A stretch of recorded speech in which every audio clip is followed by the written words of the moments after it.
Alô, amigos do programa Louvor e Mensagem. Bom é estarmos juntos com você neste sábado especial, porque segundo o calendário cristão, nós estamos comemorando a Páscoa, que é a ressurreição de Jesus, né? E essa é a mensagem mais extraordinária que a gente pode falar, a ressurreição de Jesus. Então, você vai ouvir uma boa entrevista e logo em seguida eu quero trazer uma mensagem para você que fale exatamente deste assunto importante para nós. Eu queria agradecer a todas as pessoas que no sábado passado estiveram na inauguração da nossa igreja do Lote 15, que é um bairro de Belford Roxo. Eu creio que as imagens devem estar aparecendo da nossa inauguração. É uma igreja regular, não é uma catedral, mas é um grupo de homens e mulheres muito fiéis que estão se reunindo ali. O endereço da igreja de Lote 15 deve estar aparecendo aí na sua telinha, e nós temos reuniões lá, assim como temos em todas as nossas igrejas. Agora nós somos 14 endereços, 14 frentes aqui no Rio de Janeiro. De parabéns os irmãos que se reúnem no Lote 15, a Maranata do Lote 15 espera por você, assim como todas as nossas igrejas, cujos endereços ficam aparecendo aí ao longo do nosso programa. Meu querido, convide alguém para participar do que vai ser dito daqui por diante, porque está começando o programa Louvor e Mensagem. Olá, amigos, bem-vindos ao programa Louvor e Mensagem. Hoje eu tenho o prazer de receber a Virgínia Campos e o Eldamir Campos, um casal muito querido que frequenta a nossa igreja em Vila São Luís, lá em Caxias, em Duque de Caxias. Mas o Eldamir é aposentado, trabalhou com análise de logística em transportadora, e a Virgínia é designer de bolos, como se diz hoje, cake designer, né? Mas eles têm uma experiência linda da restauração do casamento deles com Deus, mais do que isso, restauração de vida, de família, e é sobre isso que nós vamos conversar aqui. Tudo bem, Eldamir, Virgínia? Sejam bem-vindos ao nosso programa. Então vamos saber um pouquinho da vida de vocês, assim, já que a gente está falando de reconstrução de família. Como foi que vocês se encontraram? Como é que foi o encontro de vocês com Deus? Como é que foi, Eldamir? Claudete, nós nos conhecemos no trabalho. Trabalhávamos juntos. E ali, ao vê-la sempre passando no pátio do trabalho... Moça bonita. Moça bonita, me encantei por esses olhos verdes. Moça muito bonita. E me chamou a atenção. A partir daí, nós começamos então com aqueles olhares, começamos então a namorar, começamos então a ter esse namoro. E você foi criado na igreja, né? Eu fui criado na igreja, e nesse pai tempo, pastor. Pai pastor, e nesse tempo eu disse para ela que eu era da igreja, e frequentava a igreja, e que eu gostaria de namorá-la. Ela se interessou em conhecer a sua igreja. Exatamente. Graças a Deus. Que a partir daí, a partir do nosso namoro, ela foi convidada a ir para a igreja, frequentou a igreja, e aí começamos então na igreja a continuar o nosso namoro. Vocês me disseram que o casamento de vocês entrou em crise.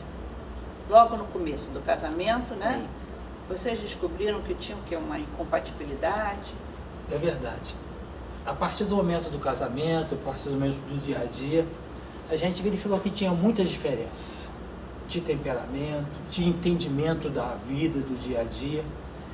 E isso foi aumentando no dia a dia. Apesar de nossas filhas já estarem sendo criadas na igreja, e apesar das mesmas atividades da igreja estarem trazendo diferenças no nosso relacionamento, nós vimos que cada vez mais estávamos afastando um do outro. E vocês não buscavam em Deus uma solução? Pois é. porque vocês tinham aí tudo para dar certo, né?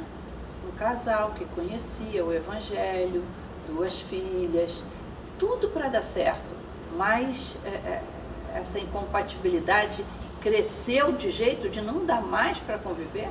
A gente trabalhava muito na igreja. Eu era líder.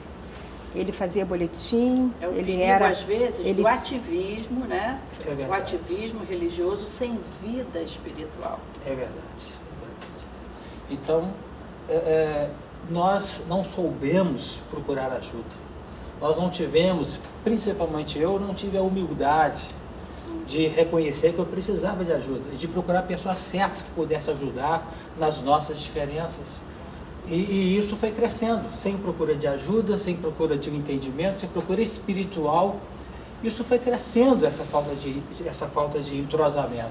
Verdade. Esse é um risco, às vezes, das pessoas que se acham religiosas. Elas acham que são conhecedoras da verdade, elas acham que tem Deus e não tem essa posição de humildade, de dizer, não, eu preciso de Deus, eu não sei tudo, eu preciso orar, eu preciso buscar a Deus. Se acha autossuficiente. É verdade. Esse é um risco dos religiosos, de pessoas que se dizem religiosas, né? E por aí chegou um ponto que não dava mais certo. E eu fiquei doente. Eu fiquei muito... Vocês já estavam planejados mesmo a se separar? Eu fiquei muito gorda, fiquei enorme, fiquei com pressão alta, fiquei com diabetes. E chegou um ponto, quando a gente tinha 30 anos de casado, a gente já não aguentava mais. Pensaram o seguinte, criamos nossas filhas, Exatamente. cumprimos a nossa obrigação, cada um para um lado. E a partir daí começamos a planejar a nossa separação. Avisamos as nossas filhas, que a gente estaria se separando. Isso em agosto de 2010, avisamos as nossas filhas. Estamos nos separando. Nós não nos suportamos mais. Que coisa triste, né? Mas Deus tinha um plano diferente. Oh, Senhor, graças a Deus. As 2 filhas tinham um encontro com Jesus. É verdade. E começaram a orar por vocês, não foi isso? Foi. Então, como elas estavam orando e o plano de Deus era diferente do nosso, Porque vocês mesmos não oravam, não pediam a nós já Deus por estávamos entendimento. totalmente afastados um do outro. Ele Se estava fora da bobeasse e igreja. dizer assim, não quero nem, igual alguns que dizem assim, eu não quero nem que Deus me ajude. Eu estou com esse alvo de fazer isso, eu não quero.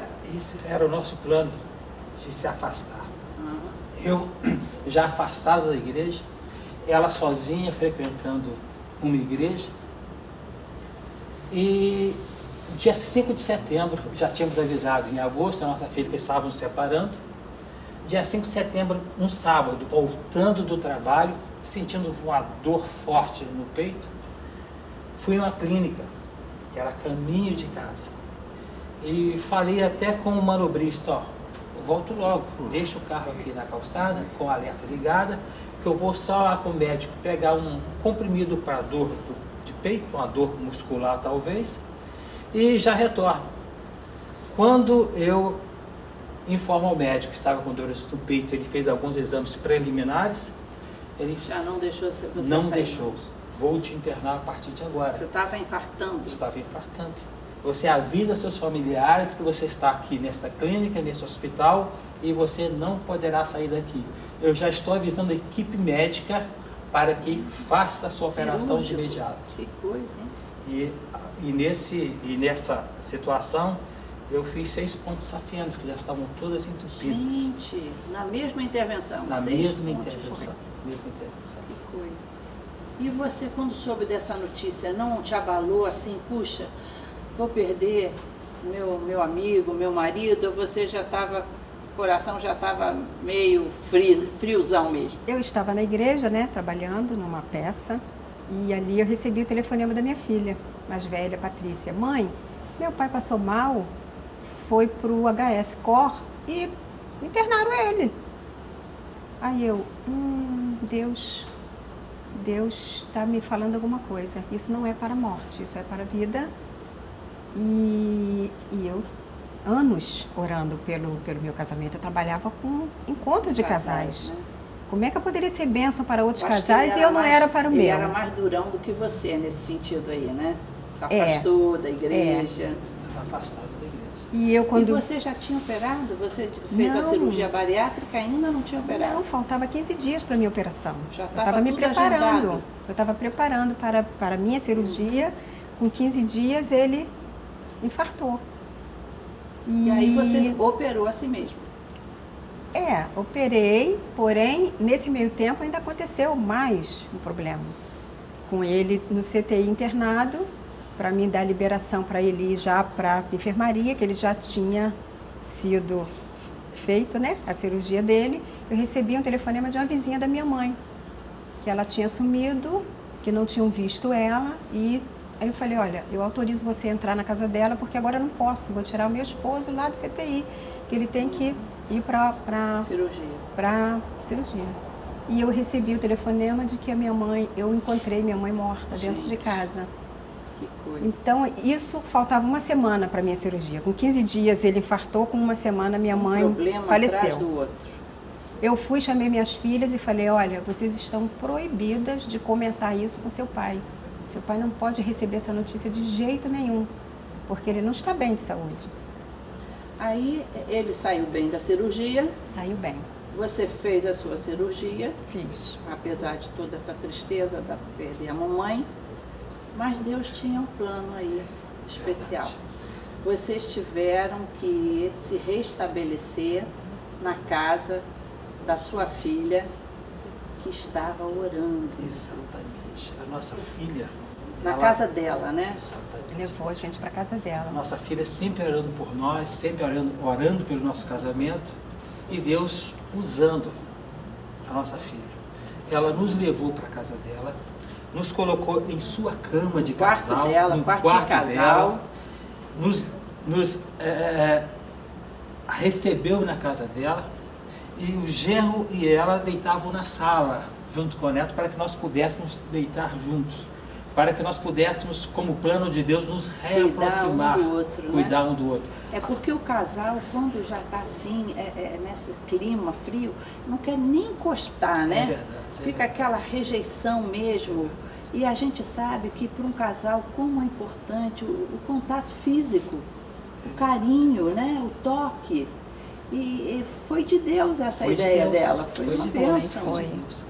E isso nesta aproximou cama, vocês. Exatamente. E nesta cama, Deus foi nos quebrantando. Além de estarmos sendo quebrantados fisicamente, Deus nos foi quebrantando espiritualmente. Que coisa, né? Foi nos acostumando de novo a encostar ombro com ombro, pele com pele. Que coisa linda. E Deus foi nos tratando dessa forma. Ficamos 3 meses sendo tratados por Deus nesta cama. Essa reaproximação, né?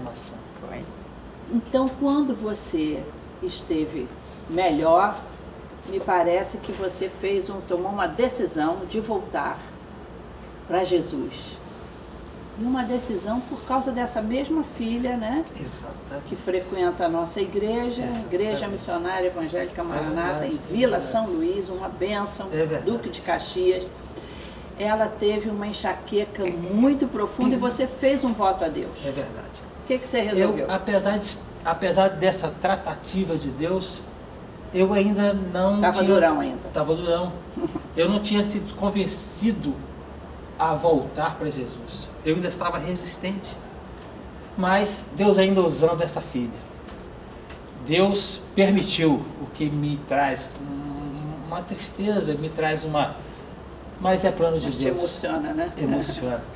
E Deus permitiu que ela tivesse fortes dores de cabeça, enxaquecas, que muitas vezes nós saímos correndo junto com o nosso genro para o hospital e com dores terríveis que ela não aguentava, chorava e no hospital ela usava um remédio forte, morfina. Que coisa, hein? E eu a via lá naquela cama ali sendo tratado com morfina. E me trazia uma angústia tremenda. Aí você fez um voto com Deus. Aí eu fiz um voto a Deus. Deus, trata dessa tua serva, não deixa ela com esse sofrimento. Partir. Não deixa que ela sofra por causa da minha resistência. E eu fiz um voto a Deus. Sara a tua serva, Sara a minha filha, eu volto para a igreja, volto para Jesus. E procurei o pastor Saulo, lá na Maranata da Vila São Luís. Falei com ele da minha necessidade de voltar para Jesus, estar na igreja. E ele nos recebeu prontamente, nos recebeu com todo carinho, com toda atenção. E o mais importante de tudo isso é que logo a seguir Deus sarou a nossa filha. Como essas dores apareceram, as dores sumiram. Que coisa, né? Que bênção de Deus. E vimos aí mais uma vez a mão de Deus poderosa cuidando de você. Cuidando de nós. E Deus então restaurou a sua fé, a sua comunhão com a igreja, né? Restaurou sua filha e coisa linda, restaurou esse casamento que agora tem 35 anos. É verdade. Não é? Verdade. Isso é um testemunho lindo. Eu tenho certeza que algum casal que está nos assistindo aqui vai ser abençoado por esse testemunho, com certeza. Não é? Eu agradeço muito a presença de vocês e, inclusive, falar para o nosso público que a nossa igreja investe na família.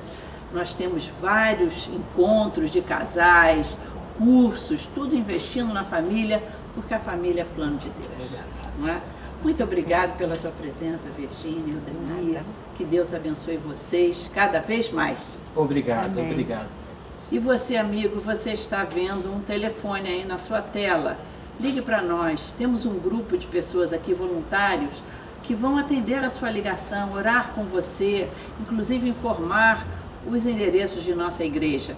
Mas continue ligado, você vai escutar uma mensagem abençoada sobre Jesus e o seu poder de mudar, de transformar casamentos, inclusive, trazendo harmonia e felicidade para a família outra vez.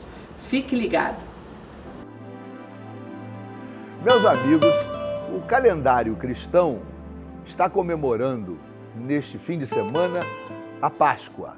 O que significa a Páscoa? Como começou a Páscoa? A Páscoa começou lá no Egito, quando o povo de Deus estava totalmente escravizado, e uma das pragas que Deus havia mandado para a libertação do povo, a última praga, é que todo primogênito seria morto, a menos que no umbral das casas houvesse um sangue de um cordeiro, que já era um protótipo do sangue de Jesus, que também nos livra da morte eterna. Pois bem, quem passasse o sangue no umbral da porta, naquela casa o anjo exterminador não entrava. Ele passava por cima.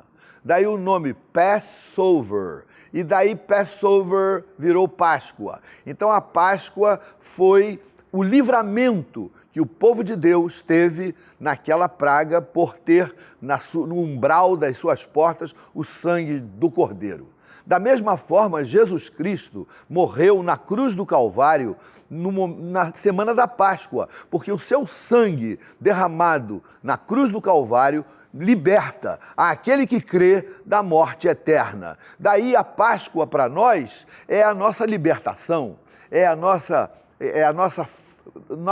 a beleza da fé, de que nos prova de que Jesus Cristo veio para nos salvar, transformar as nossas vidas. Na realidade, meus amigos, o cristianismo é uma mensagem simpática. É uma mensagem que fala do amor, que fala da tolerância, que fala de tantas coisas que são agradáveis às pessoas. Quem não olha para Jesus com simpatia? Ele nunca fez mal a ninguém, sempre foi um homem terno, manso, não é? Mas, apesar de simpática, a mensagem do cristianismo chega num ponto, chega num momento em que ela estabelece uma solução radical. É que Jesus Cristo ressuscitou dos mortos. Você sabe que até esse momento, as pessoas estavam ouvindo a Paulo, lá em Atenas. Ele estava falando e veio contando sobre o Deus desconhecido e das bênçãos. Todo mundo ouvia Paulo, até que ele chegou no momento em que ele disse: Deus ressuscitou Jesus Cristo dentre os mortos para que ele fosse a nossa esperança, a nossa salvação. Quando eles ouviram falar em ressurreição, uns deles escarneceram, outros disseram, isso aí nós vamos te ouvir depois, não estavam interessados. Esta é a reação das pessoas quando esse assunto vem à baila, a ressurreição de Jesus. Porque por causa da ressurreição de Jesus, veja bem, se ele ressuscitou, nós vamos ressuscitar também. Essa é a esperança que temos. E que com a ressurreição de Cristo, existe uma ressurreição proposta para aqueles que creem no seu nome, na sua palavra, no seu ministério, na sua vida. Porque Jesus está vivo, porque ele ressuscitou dentre os mortos, ele ouve as nossas orações. Ele responde às nossas súplicas, ele abre cadeias e fecha cadeias, abre portas e fecha portas, abre oportunidades e fecha oportunidades. Em suma, porque Jesus está vivo, eu posso crer no amanhã, eu posso crer que ele ouve as minhas necessidades, o meu grito de socorro. Você, meu amigo, que está me ouvindo agora, eu sei que provavelmente, como milhares e milhares de pessoas no momento no Brasil, estão passando por uma crise, por um problema, não é verdade? Crise política, crise financeira, crise moral. Mas quando Jesus e a mensagem de Jesus se estabelece no coração de um homem, ela brota no coração de um homem, ela traz esperança, ela traz alegria, ela traz gozo, traz salvação, porque Jesus Cristo ressuscitou dentre os mortos, há esperança para mim e para você. E nós podemos orar a Ele. Nós não oramos a um Deus que é um boneco de gesso, uma imagem que não fala, que não escuta, que não vê. Não, o nosso Jesus é um Jesus ressuscitado, vivo, poderoso, cheio de poder, que tem condições de conhecer o nosso problema e, mais do que isso, tem condições de intervir e mudar e salvar a minha situação, o meu problema, o meu drama.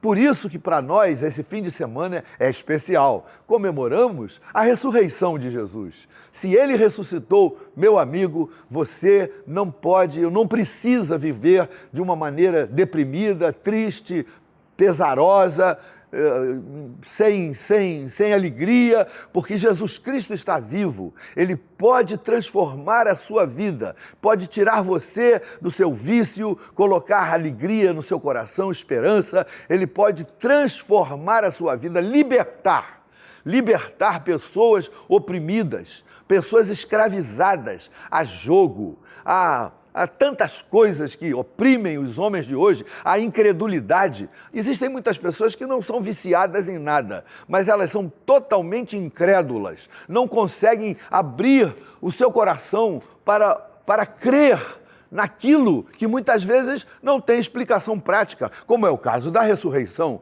Nós cremos na ressurreição, meus irmãos, porque pela fé não dá para explicar que Jesus Cristo, que tinha morrido numa sexta-feira, chega num domingo, ele ressuscita. Como é que nós vamos explicar isso do ponto de vista médico? O corpo de Jesus já estava, depois de 3 dias de morto, das suas proteínas se totalmente desmembradas, não é verdade? O corpo da gente vai ficando uma papa pútrida, de mau cheiro, por causa das proteínas, cadaverina, não é verdade? Essas coisas, não é verdade? Então, quando Jesus ressuscita dentre os mortos, é um milagre. Aconteceu alguma coisa que a natureza, o natural não pode explicar. Você precisa crer pela fé. O Evangelho de Jesus Cristo é para pessoas que possam crer pela fé. Há um momento no nosso relacionamento com Deus que o nosso coração tem que se abrir e nós devemos dizer assim, olha, Senhor, eu não entendo, eu não consigo explicar algumas coisas. Como é que Deus criou o universo do nada? Eu não consigo explicar. Como é que Jesus Cristo nasceu numa virgem lá em Belém e ele nasceu menino sem que Maria e José tivessem tido relacionamento sexual? Nós não podemos explicar. Nós não podemos explicar como é que Jesus operou os milagres. Ele andou sobre as águas, ele ressuscitou pessoas, ele deu vista aos cegos, ele curou os leprosos, ele fez calar o vento e a tempestade. Nós não podemos explicar. E a sua ressurreição, nós não podemos explicar. A fé precisa partir de outros de outra área. Você precisa abrir o coração e dizer: meu Deus, eu não sei explicar, eu não consigo explicar, mas eu espero que tu coloques uma semente de fé no meu coração, para que eu possa crer que Jesus Cristo é o Senhor, que Ele ressuscitou dentre os mortos, que Ele está vivo hoje. E porque Ele está vivo hoje, meu amigo, a nossa vida pode ser uma vida de vitória, uma vida de bênçãos, uma vida de tomar posse das promessas que Jesus Cristo tem para mim e para você. Esse é o motivo que nos traz aqui nesse programa de televisão, para que Jesus Cristo injete fé no seu coração, que eu não consigo colocar, mas Jesus pode, porque Ele é o autor e o doador da fé. E Ele pode colocar fé no seu coração para que você creia na palavra de Deus, creia nos milagres da Bíblia, creia nas promessas que Jesus tem para o seu coração. Por isso nós convidamos você para estar conosco nas nossas reuniões. Não é para que você faça parte da nossa igreja e seja mais um dentro da nossa Assembleia. Não, você não precisa estar na Maranata para ser abençoado por Deus. Você pode estar com outros irmãos, com outras comunidades evangélicas que pregam, que creem que Jesus Cristo ressuscitou dentre os mortos, e isso nos traz esperança por toda a vida. Eu quero orar por você. E eu quero orar por um motivo só, porque Jesus Cristo está vivo. E se Ele está vivo, pode ouvir e transformar o que você está precisando nesse momento. É o motivo da nossa oração. Nós não oramos para um Deus morto, um Deus longe, um Deus energia, um Deus impessoal, um Deus que não conhece você. Não, nós oramos para um Jesus Cristo que amou você de tal maneira, que assumiu a nossa forma, morreu na cruz do Calvário, ressuscitou dentre os mortos e pode transformar totalmente as nossas vidas. Vamos orar, meus irmãos, meus amigos. Quem sabe você que está me ouvindo nesse momento diz assim: olha, pastor, tudo isso que o senhor está falando é muito bonito, mas eu não creio. Não faz mal. Diga isso para Deus. Diga que você não crê. Diga assim: Senhor, eu não creio. Mas se tu podes colocar fé no meu coração. Se tu podes quebrar a minha incredulidade, tu podes operar um milagre em nome de Jesus. Se você for sincero, o Espírito Santo vai fazer um milagre, uma transformação na sua vida. E você, meu amigo, vai passar a viver uma outra dimensão de vida daqueles que creem. Bem-aventurados os que creem, porque esses que creem se tornam filhos de Deus e passam a receber as bênçãos de Deus na sua vida. Então vamos orar, meu amigo. Meu Pai, muito obrigado, porque esta pessoa está assistindo esse programa neste momento. Eu sei que muitos estão me ouvindo e creem em Jesus, creem que Jesus ressuscitou dentre os mortos. Eu oro por eles para que tu abençoes a vida de cada um, que tu fortaleças a fé de cada um, que tu ajudes essas pessoas nas suas dificuldades e nos seus dramas. Mas eu também oro por aqueles que não creem, aqueles que não conseguem crer, porque eles são muito racionais, são muito matemáticos, foram educados a só crer naquilo que se pode provar, por A mais B é igual a C. Eu te peço, meu Deus, que um milagre aconteça na vida desse homem, dessa mulher nesse momento, e que eles possam, de alguma forma, vislumbrar aquilo que eles nunca tinham vislumbrado antes. O Senhor Jesus, poderoso, sua mensagem, seu poder, para que eles possam crer. E quando crerem, viverem uma nova dimensão de vida, uma vida de bênção, uma vida de vitória, uma vida de poder, uma vida de relacionamento com Deus, que faz de nós os homens mais felizes da face da terra. Eu oro por eles, para que essa bênção entre também no coração de cada um deles e das suas famílias. Eu oro em nome de Jesus. Amém. Obrigado pela sua audiência. Venha estar conosco novamente no próximo sábado, às 8h30. O programa Louvor e Mensagem está aqui por um motivo, para que eu e você possamos crer que Jesus Cristo ressuscitou dentre os mortos, está vivo hoje e quer abençoar a sua vida. Até lá, meu amigo, em nome de Jesus.